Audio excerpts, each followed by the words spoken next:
सो hey guys, कैसे हैं आप लोग? आई होप आप सभी अच्छे ही होंगे। तो आज हम आप लोग के लाए हैं प्रैक्टिस सेट 151 और ये हिंदी से संबंधित होंगे। तो आज हम हिंदी के प्रत्येक टॉपिक से एक एक प्रश्न को लेके आए हैं जो आपके एग्जाम के लिए बहुत ही ज़्यादा इंपॉर्टेंट होंगे। तो आप लोग वीडियो के अंत तक बने रहिएगा। तो चलिए शुरू करते हैं। पहला प्रश्न है, घाट घाट का पानी पीना लोकोक्ति का अर्थ क्या है? हम लोग मुहावरे एवं लोकोक्ति पढ़ते हैं ना, इंग्लिश में इडियम फ्रेज पढ़ते हैं, तो उसी तरह हम लोग को हिंदी में पढ़ना पड़ता है। मुहावरे और लोकोक्ति दोनों से संबंधित प्रश्न पूछते हैं। यह है लोकोक्ति, यानी कि घाट घाट का पानी पीना। इसका अर्थ क्या होता है? ऑप्शन में दिया है बहुत प्यासा होना, बहुत अनुभवी होना, बहुत मेहनती होना या अलग अलग घाटों का पानी पीने वाला। तो पहले हम इसका आंसर जान लेते हैं। जो घाट घाट का पानी पिया रहता है उसे हम लोग बोलते हैं बहुत अनुभवी व्यक्ति है ना, बहुत अनुभवी होना।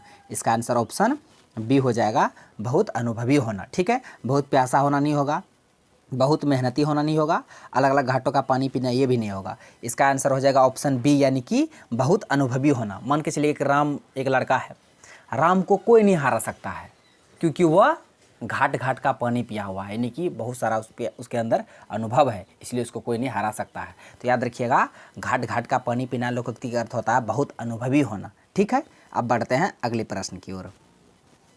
प्रश्न है, हाथ की लिखी पुस्तक वाक्यांश के लिए एक शब्द होगा, अनेक शब्दों के बदले एक शब्द है। हाथ की लिखी पुस्तक को हम लोग क्या बोलेंगे?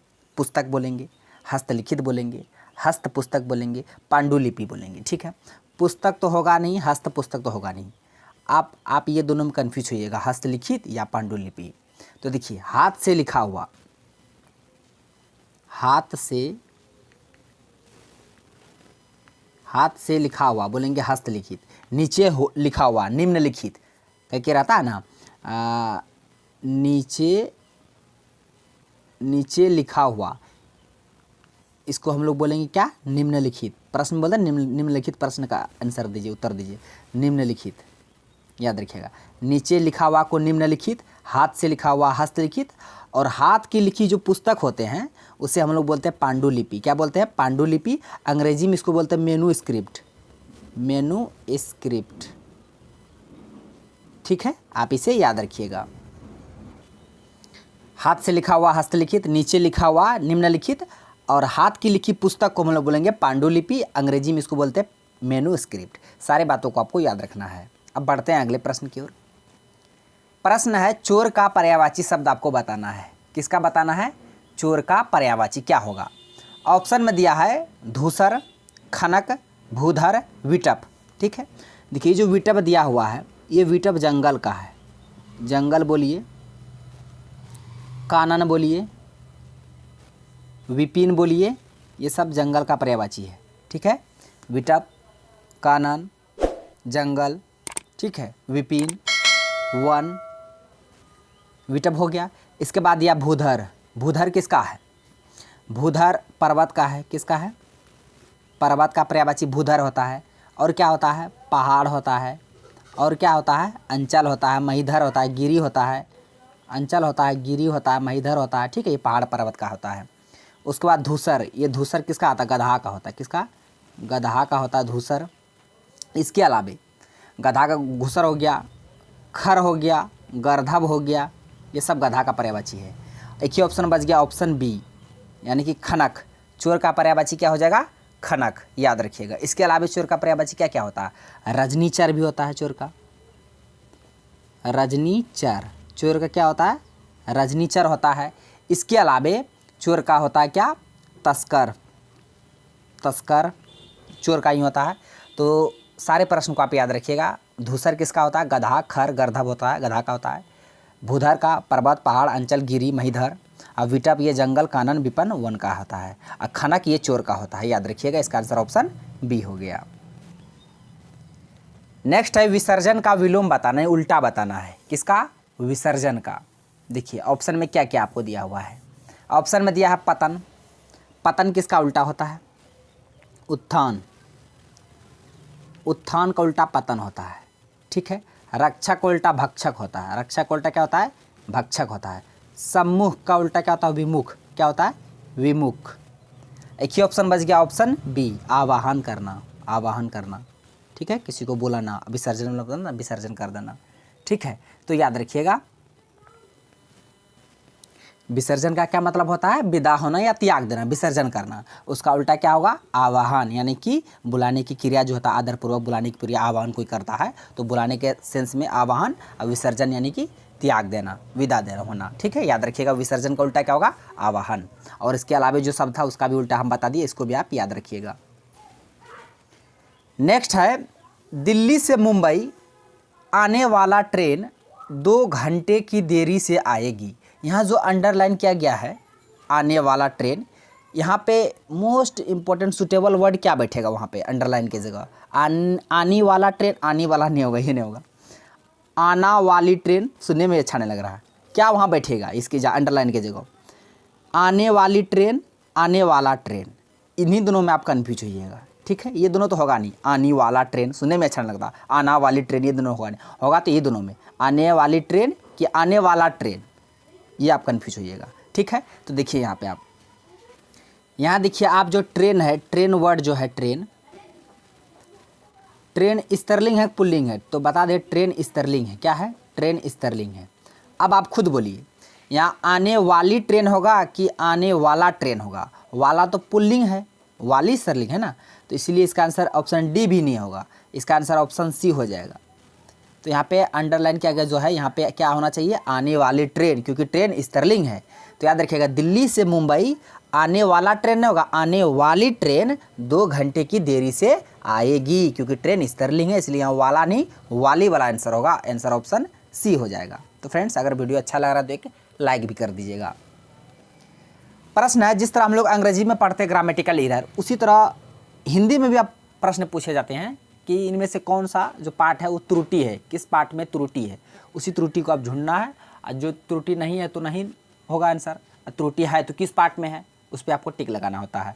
जिस तरह ये सेंटेंस दिया हुआ, देखिए वाक्य दिया है कि संवेदना के बिना कोई भाषा जीवंत नहीं हो सकता। क्या लिखा है? कि संवेदना के बिना कोई भाषा जीवंत नहीं हो सकता। किस पार्ट में एरर है, गलती है, त्रुटि है, उसी को आपको ढूंढना है। ठीक है, तो देखिए क्या है कि संवेदना के बिना कोई भाषा जीवंत नहीं हो सकता। यहाँ जो भाषा आया है, पहली बात भाषा, ये भाषा कैसा है? स्त्रीलिंग है पुल्लिंग है? कैसा शब्द है भाषा? भाषा स्त्रीलिंग है। कैसा है? स्त्रीलिंग शब्द है। भाषा कैसा शब्द है? स्त्रीलिंग है। अब मान ली भाषा स्त्रीलिंग है, तब यहाँ पे जो होगा, यहाँ पे सकता आएगा कि शक्ति आएगा? आप ही बताइए। जब भाषा स्त्रीलिंग है तो यहाँ सकता होगा, सकता तो पुल्लिंग हो गया, हमको स्त्रीलिंग चाहिए, यहाँ सकता नहीं शक्ति होना चाहिए। ऐसे होना चाहिए कि संवेदना के बिना कोई भाषा जीवंत नहीं हो सकती, सकता नहीं शक्ति हो जाएगा। ठीक है, यहाँ सकता नहीं हो जाएगा, यहाँ शक्ति होगा, क्योंकि भाषा स्त्रीलिंग है। ठीक है, तो किस पार्ट में एरर है?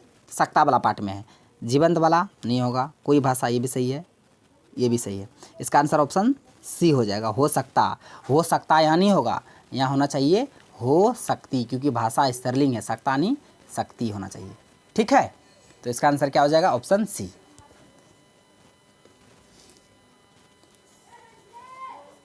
इस तरह के प्रश्न को बनाने में ना आपको वचन पढ़ना पड़ेगा, लिंग पढ़ना पड़ेगा, कारक पढ़ना पड़ेगा, तब पता चलता है कहाँ त्रुटि है। ठीक है, यहाँ अगर मान लिया हमको अगर भाषा पता नहीं होता ये स्त्रीलिंग है पुल्लिंग है तो बना पाते नहीं, तो हम पता है कि भाषा स्त्रीलिंग है इसलिए यहाँ पे सकता नहीं शक्ति होना चाहिए। प्रश्न है कि निर्मल का विलोम क्या होगा? क्या है? निर्मल। निर्मल का विलोम, निर्मल साफ सुथरा होता है निर्मल, उसका उल्टा क्या होगा? मलिन, यानी कि गंदा। मलिन गंदा, साफ सुथरा उल्टा गंदे होगा ना, तो इसका आंसर ऑप्शन डी हो जाएगा, मलिन। निर्मल का उल्टा मलिन। ताकतवर, कमजोर, निर्जल नहीं होगा, निर्मल का उल्टा मलिन। निर्मल मतलब साफ सुथरा है ना, सजल साफ सुथरा, इसका उल्टा गंदे होगा ना, मलिन। आसान था ये। नेक्स्ट है कि प्रधान का पर्यायवाची बताना है। किसका? प्रधान का आपको किसका क्या बताना है? पर्यायवाची बताना है। ऑप्शन में दिया नेता, मुख्य, गौण, मंत्री। शुरू से देखते हैं, नेता का पर्यायवाची क्या क्या होता है? अगवा। नेता का पर्यायवाची अगवा होता है। नेता का पर्यायवाची नायक होता है। ठीक है, आपको प्रश्न में बताना है कि प्रधान किसका पर्यायवाची होता है। उसी तरह मंत्री जो लिखा है, मंत्री का पर्यायवाची क्या क्या होता है? मंत्री का पर्यायवाची वजीर होता है। वजीर के बाद होता है मुंशी होता है, मुंशी भी मंत्री का ही पर्यायवाची होता है। इसके बाद मिनिस्टर होता है। क्या? मिनिस्टर होता है। ठीक है, ये सभी मंत्री का है। उसके बाद गौण, ये गौण का पर्यायवाची होता है अप्रधान। प्रधान नहीं, अप्रधान, ये गौण का पर्यायवाची हुआ। इसके अलावा सहायक, ये सभी गौण का है। आंसर आपका हो जाएगा ऑप्शन बी मुख्य। प्रधान का पर्यायवाची हो जाएगा मुख्य, मेन जो होता है ना मेन मुख्य, वही होता है प्रधान का पर्यायवाची। याद रखिएगा, इसका आंसर ऑप्शन बी हो गया। नेक्स्ट है, जो युग में विपरीतार्थक नहीं है उसका चयन कीजिए। विपरीतार्थक यानी उल्टा, विलोम जिसको बोलते हैं, उल्टा शब्द बताता है। तो कौन सा युग में उल्टा शब्द सही नहीं है, मतलब उल्टा शब्द है ही नहीं, वैसा युग्म को आपको चुनना है। जिस तरह उत्तीर्ण मतलब पास, अनुत्तीर्ण मतलब फेल, यानी कि उल्टा शब्द है, उत्तीर्ण का उल्टा अनुत्तीर्ण। आयात मतलब आने वाला, निर्यात मतलब आयात मतलब आने वाला, निर्यात जाने वाला, तो आयात का उल्टा निर्यात, ये भी सही है, ठीक है। उदय का उल्टा अस्त होता है, सूर्य उदय होता है तो उसका उल्टा क्या होगा, अस्त, यानी ये तीनों सही है, यानी कि विपरीतार्थक शब्द युग में ये तीनों सही है। उत्तीर्ण का अनुत्तीर्ण, आयात का निर्यात, उदय का अस्त। आपको बताना है कि कौन नहीं है, यानी उल्टा शब्द कौन नहीं है, तो इसका आंसर ऑप्शन डी हो जाएगा, मुख का गूंगा। मुख का मतलब ही होता है गूंगा, मुख का मतलब ही क्या होता है, गूंगा, और यहाँ भी गूंगा लिखा हुआ, दोनों का मतलब देखिए, ये उल्टा नहीं है, ठीक है, ये पर्यायवाची हो जाएगा। मुख का उल्टा पूछेगा तो वाचाल हो जाएगा, वाचाल में बोलने वाला, मुख मतलब गूंगा, वाचाल बोलने वाला, तो यानी ये तो पर्यायवाची दे दिया था, आपको उल्टा वाला युग्म चुनना था, तो इसका आंसर ऑप्शन डी हो जाएगा, मुख गूंगा। ये दोनों उल्टा नहीं है, याद रखिए, मुख का मतलब क्या था, गूंगा ही होता है, उल्टा वाचाल हो जाएगा। नेक्स्ट है कि वर्तनी के दृष्टि से कौन सा शब्द शुद्ध नहीं है, गलत है। वर्तनी के दृष्टि से आपको कहने मतलब चुनने के लिए कहेगा कौन सही है कौन गलत है, लिंग के दृष्टि से, वचन की दृष्टि से, कारक की दृष्टि से, ठीक है। तो यहाँ पे वर्तनी की दृष्टि से आपको कौन सा शब्द शुद्ध नहीं है उसी को आपको चयन करना है। ऑप्शन में दिया आमिष, गृहस्थ, कुशासन, सन्यासी। तो देखिए इसमें सही क्या है गलत क्या है, आपको किसको चुनना है, गलत को चुनना है।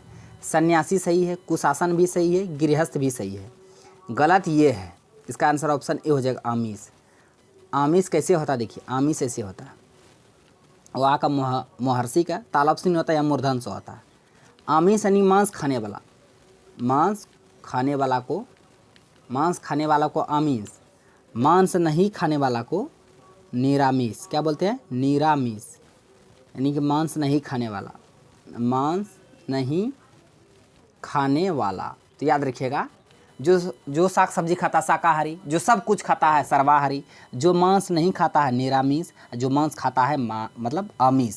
तो आमिष यहाँ गलत था, आमिष कैसे होगा, तो ओ आकर महर्षि के मूर्धन से होगा, जो कि यहाँ पे तालाब से दिया था, यही गलत है। तो इसका आंसर ऑप्शन ए हो गया।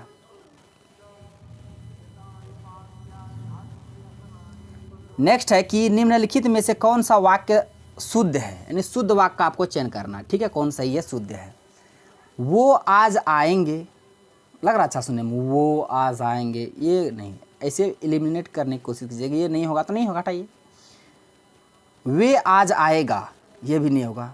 वह आज आवेगा, आवेगा कहाँ से फरेगा, यहाँ एक ही ऑप्शन बच गया, ऑप्शन बी, वह आज आएगा। ये बात सही है ना, वह आज आएगा, यही वाक्य सही है, आपको शुद्ध ही चुनना था। तो इसका आंसर ऑप्शन बी हो जाएगा, वह आज आएगा। नेक्स्ट, ये प्रश्न का आंसर को आप लोग को कमेंट बॉक्स में देना है, ठीक है।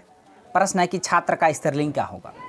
छात्र का बहुवचन नहीं पूछे हैं, छात्र का बहुवचन नहीं पूछे, छात्र का स्त्रीलिंग क्या होगा, उसका लिंग बदलना है। छात्र का जो भी होगा, छात्रा होगा, ये छात्रों होगा, छात्राएं होगा, ये छात्री होगा, जो भी होगा इसका आंसर को आप लोग को कमेंट बॉक्स में देना है। हम सबका रिप्लाई करेंगे, देखते हैं कौन सही जवाब देता है। तो फ्रेंड्स, आज का प्रश्न बस यहीं तक था, सारे प्रश्न को हम बता दिए विद कॉन्सेप्ट के साथ। आई होप आपको वीडियो पसंद आया होगा। यदि वीडियो पसंद आए तो मेरा वीडियो को लाइक कीजिए तथा मेरा यूट्यूब चैनल कर दीजिए सड्डा को सब्सक्राइब करें और बेल आइकन को भी हिट कर दीजिए, ताकि हर एक लेटेस्ट वीडियो का नोटिफिकेशन तुरंत आप तक पहुंच जाए। थैंक्स फॉर वॉचिंग वीडियो, धन्यवाद। अब मिलते हैं नेक्स्ट वीडियो में नेक्स्ट टॉपिक के साथ, तब तक के लिए जय हिंद।